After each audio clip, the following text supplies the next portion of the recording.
Nkwanirizaako nnyo gwe wenna amaze okutwegattako wano ku UNNTV akawungeezi akaleero. Nkakasa olunaku lukugendedde bulungi, akadde kagenderedde kuba wano 14 ezakayita ku ssaawa 5 ez'ekiro, kitegeeza nti Uganda 14 ezakayita ku ssaawa 8 ogw'ekiro. Programu mujja gisangayo ffe ogwaffe gwa kuzikola ne zibeerayo.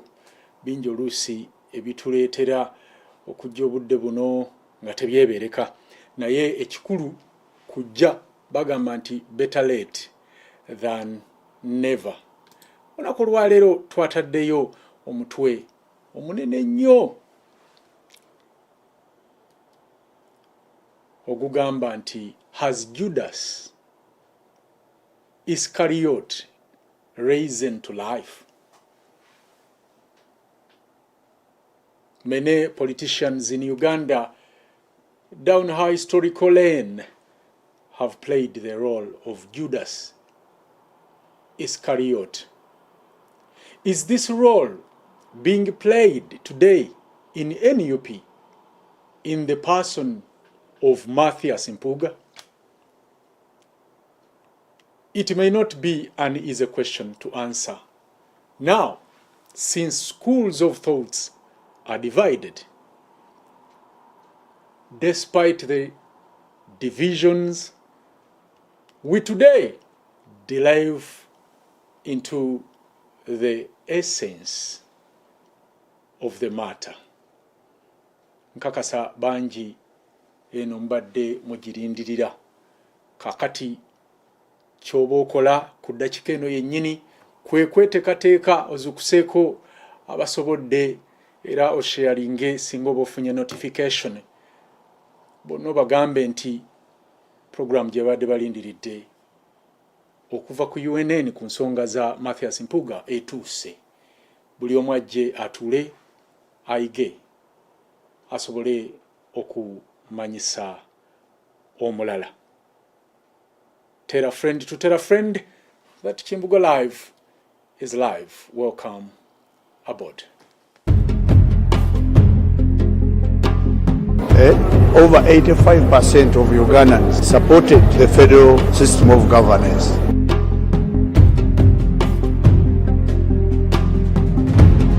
Ekintu kyokka ekigenda okututaasa bannayuganda ye federo. Museveni oba muhoozi tewali asobola kubeera mu buyi.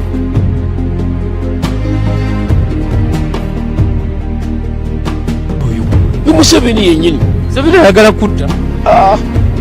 Yaje na mugambe ono twagala okutta famire yange. Nabwo kityo nkugamba nti abagezi tuli bangi nnyo tubulaka tukuŋŋaanyiza awamu kulw'eggwanga Uganda okusobola okusituka n'okuba nti limirirawo ku lwalyo mu ntegeera. If you hear in Uganda talk Fenga Baganda, you know he's an enemy of Baganda. Number one, we shall crush those enemies as we have done in the past. Fenga Baganda. Abateekawo embeera mu bugenderevu okutujja ku mulamwa ogw'okujjukiza abakulembeze b'eggwanga ku nsonga y'ebyaffe. Buganda teyagalangako kwekutula ku bitundu birala. Wano wokka mu Buganda amateeka gonna gakuba ku ttaka wano we ganyigiriza. Awalala ebweru wanatwe ebintu bitambula bulala. Wakwina kataka mu Buganda eyitiridde nnyo okukyogebwa ku byayo ate ne bagikwana ku nsoloboto. Teyogera.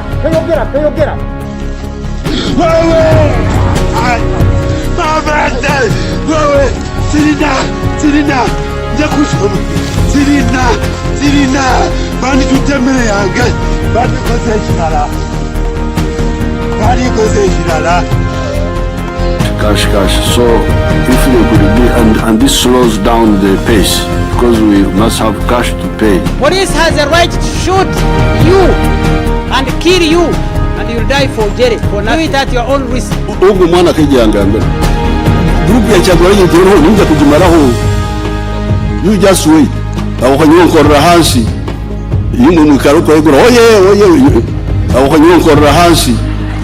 Ayagala kukola ki sekusaawo mutabani we obwo si bwakabaka tukusizza kuwa president emirundi kati musanvu.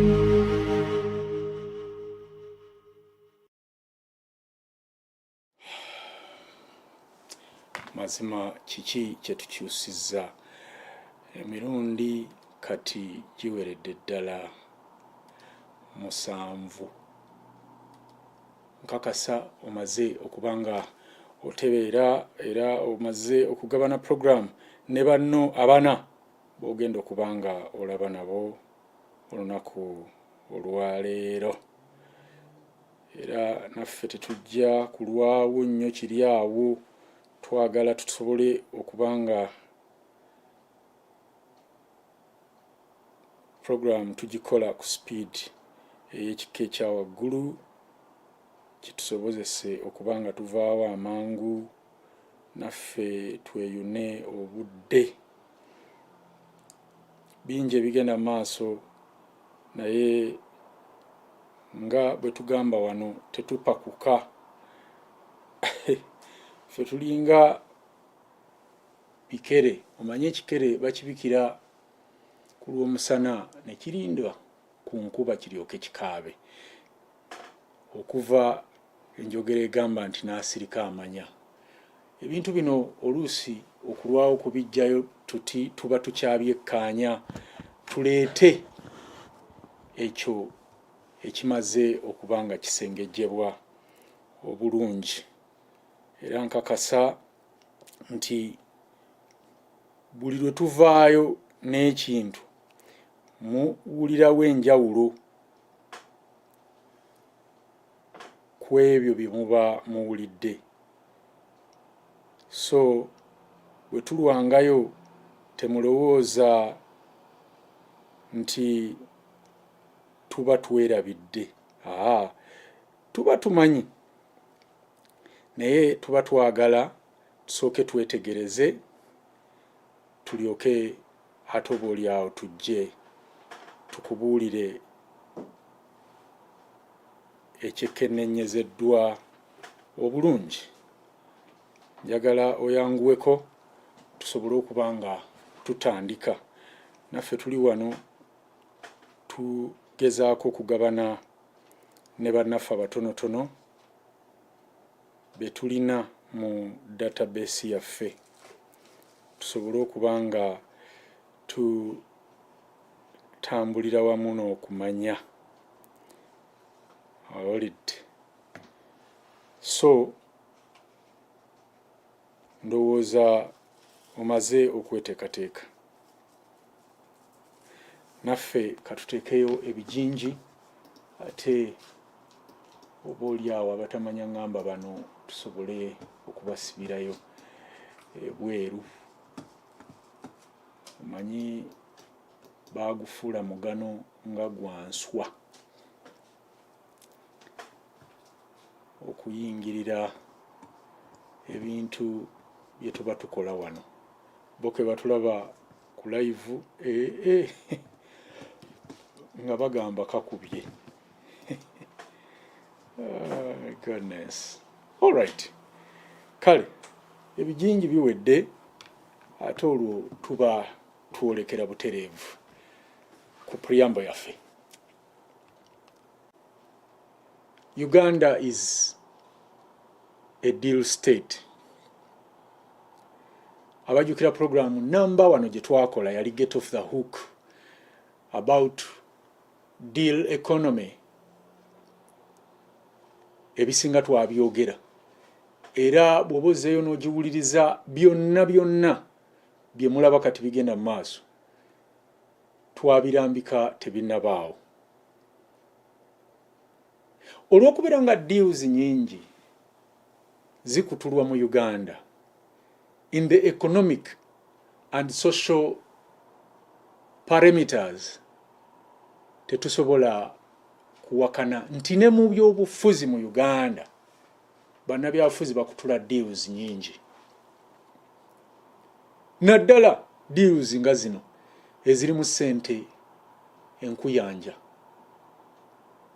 Zibeeramu embeera ya Yuda ow'Ekaliyota eyabuuza abaali banoonya Yezu nti munampa ki mubakwase. In other words, it is a give and take. Njagala eya leero ate nayo njitandikire wano oluvannyuma lwa brief preamble eyo ekifaananyi oba okifunye kati wa gye twolekera. Njagala otereera oteeka ebigere byo mu baafu ofunaawo ebiberenge owulire. Judas Iscariot in the political history of Uganda. Nyinza obutamalaayo lukalala lw'Abayuda ow'Ekaliyota olw'obunene bwalu ate n'obufunda bw'obudde bwe tulina. Naye in the politics Uganda, to begin with, if we are looking for people who have betrayed Ugandans, are the politicians themselves. Bano be Bayuda abasookerwako.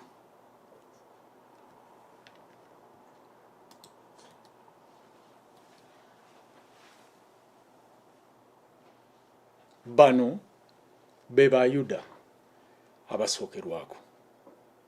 Bwe basalawo bakwate oba bwe basalawo bakwate ku constitution bajje mu term limits, it was a give and take mission.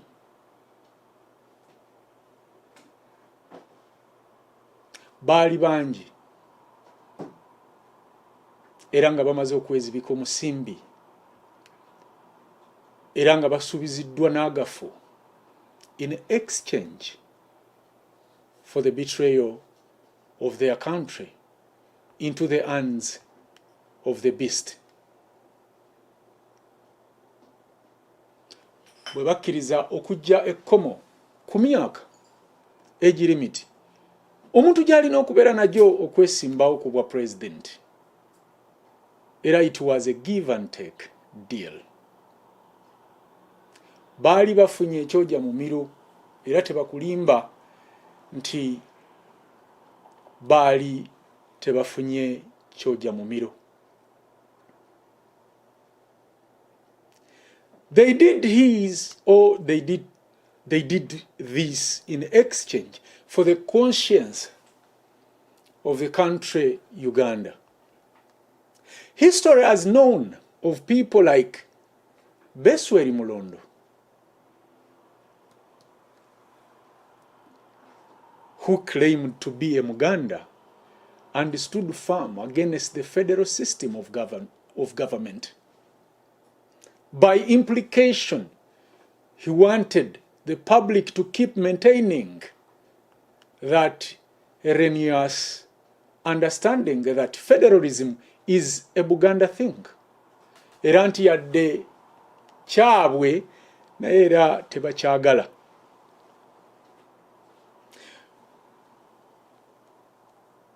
By way of conclusion,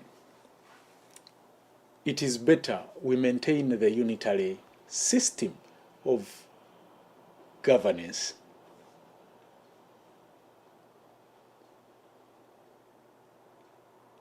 Rest in hell, Besweri Mulondo.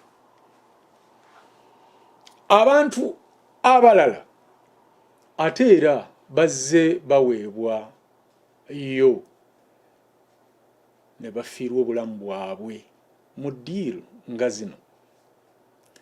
Be mumanyiika abafa be batono.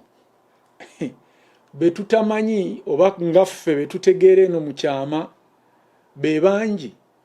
Oluusi n'olabanga n'okukijjayo mpaawo era kigenda kukolebwa okuggyako okulumya oba okuzza maziga abo ababa baafiirwa abantu baabwe. Naye ettemu lingi naddala ku Parliament eno ey'omulundi ogw'e11 erigenda maaso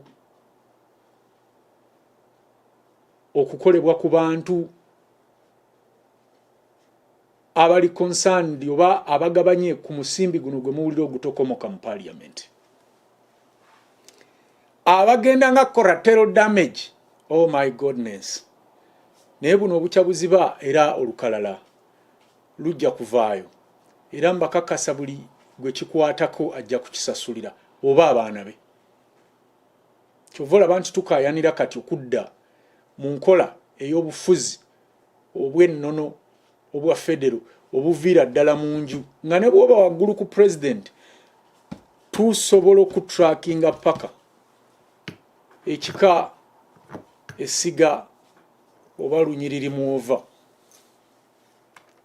just olw'okubeera oli afunye deal amazima ajja munne mu budde oba mu bulamu because of money or in exchange for money and temporal honors. Schools of thought have come up okulaga Mpuuga's exposition for stomaching 500 million shillings. One school of thought says it was a deal that Mpuuga made to the government. But what kind of deal? What was the purpose for the deal?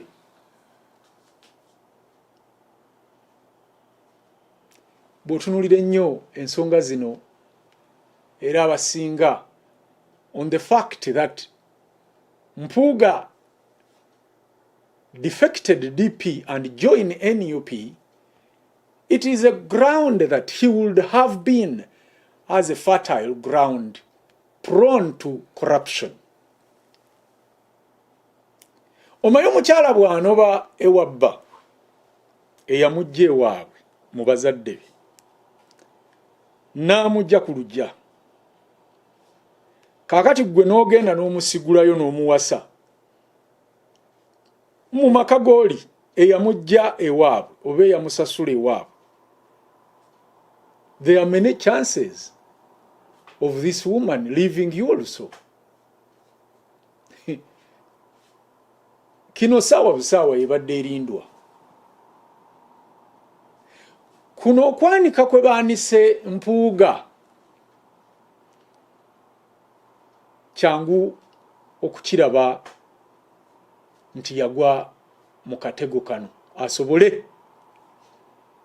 okunafuyizibwa mu NUP. Oba naye kennyini to have taken this bribe well knowing that the party will react, and from that reaction find his way of escape from NUP.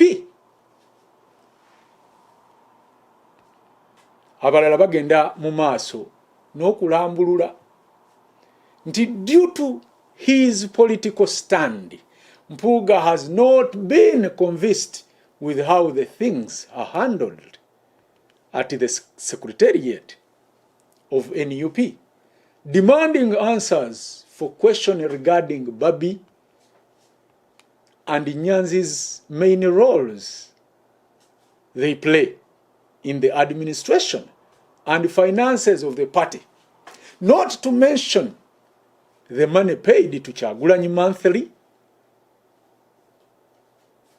Zino zonna zisobola okubeera plausible reasons. Naye, I want to refute those who say that kino kiraga nti ekibiina kya NUP kigenda kufiirwa support yaakyo eya Buganda.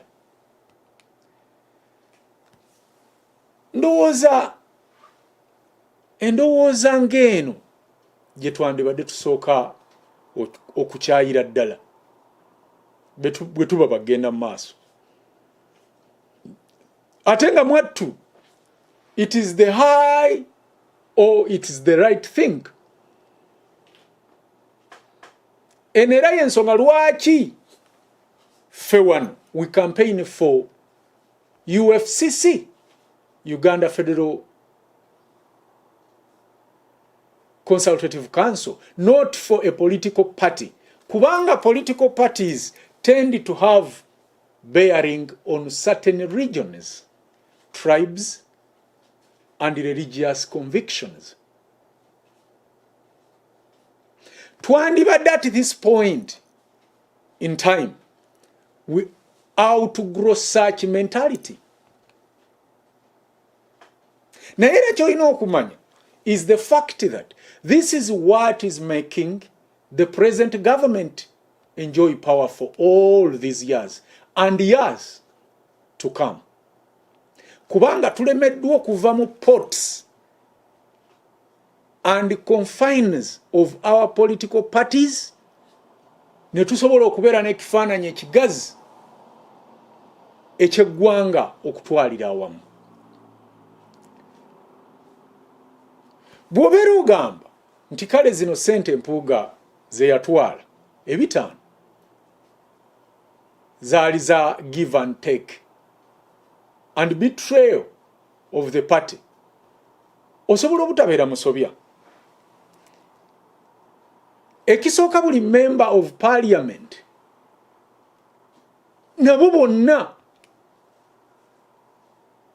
oba n'abo bonna abaali ku commissions oba abali ku commissions ez'enjawulo bafuna ssente eziddukanya emirimu gyabwe, era zino zongerwa ku musaala omungi gwe bafuna. Kakati ataawo zino ssente Mpuuga yali afuna zaaki?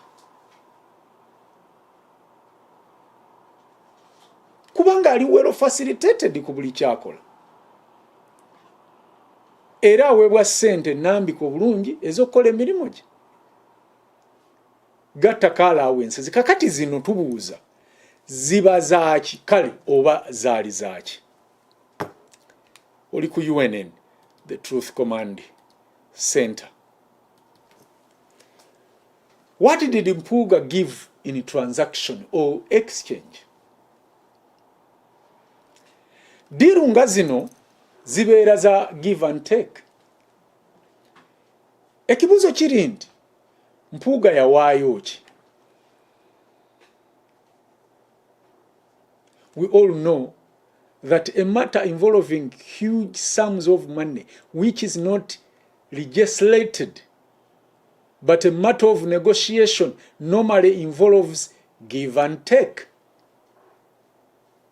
The people of Uganda would love to know what the Honorable Mpuuga gave in exchange for this big favor. Mukatubagiro kano ebina by'obufuzi mu Uganda kebirimu era nga tulaba nti biyuuga.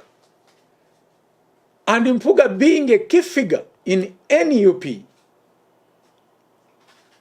tekisoboka kubeera nga ssente zino yaziridde nga tewali diirwe mu lengezeddwa. Mpuuga si yasoose okulya oba okubeera ku commission zino. Ne Zaake yaliko ku commission of parliament naye teyafuna ssente zino eza service award. What is special with Mpuuga?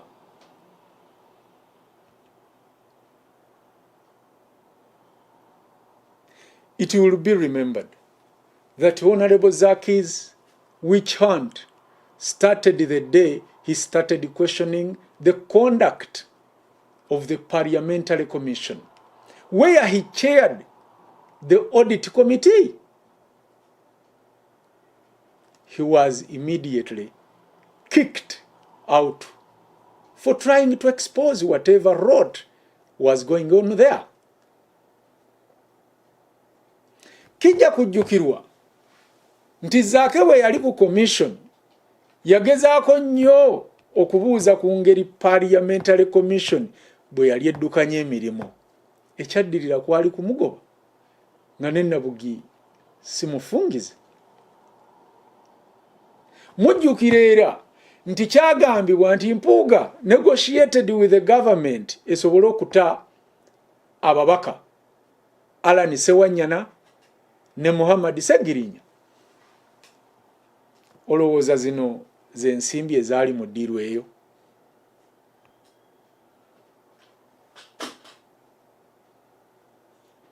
Kyokka bino byonna byenjogedde bikutwala ku bintu ebikulu bino wammanga. Ekisooka, need to change the system of governance.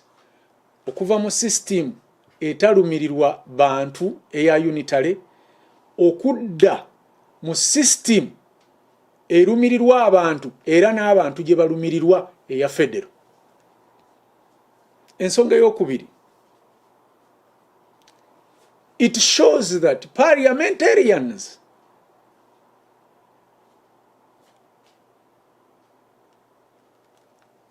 are not for the people but for their own stomachs. Ekyokusatu, it shows you that Uganda and Ugandans became a commodity to be transacted by the politicians. N'ekyokuna kikulaga nti eggwanga lye tulimu okulya enguzi kyafuuka kya bulijjo. Our only solution is the federal system of governance. Politicians stole your future, you can get it back. Kikutobudde kiributa n'akagombe k'enkomerero nkawulira katandise okuvuga. Mwebale ababaddeko abefiriza otulo ne muyiga. Muyigirize ne bannammwe abatabaddeewo era mubagambe nti tubasubiddwa nnyo. Akume nze Kyembugwe.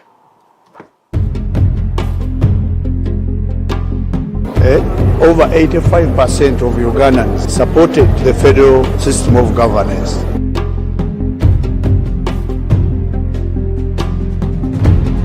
Ekintu kyokka ekigenda okututaasa bannayuganda bye federo. Museveni oba muhoozi tewali asobola kubeera mu buyi.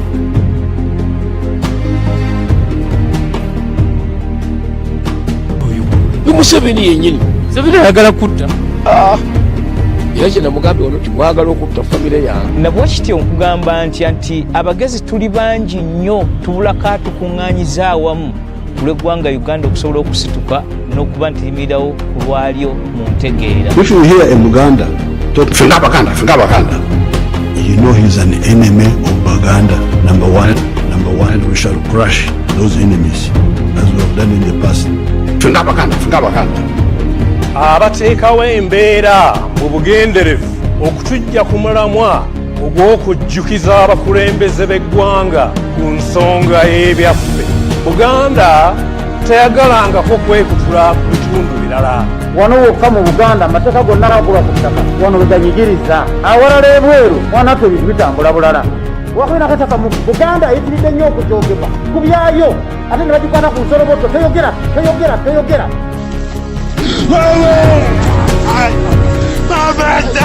Wewe sirina njakusoma sirina bandi tutemere yange bandi koze ekirala. Cash. So if we could be, and this slows down the pace because we must have cash to pay. Police has a right to shoot you and kill you, and you'll die for jail for now it at your own risk. Ugu mwana kejanganga. Group ya chakula nyintero ninja kujimaraho. You just wait. Awakanyonkorra hansi. Yimwe mwikaruko egura oye. Awakanyonkorra hansi. Ayagala kukola ki? Sikusaawo mutabani we obwo si bwakabaka tutusizza kuwa president emirundi kati musanvu.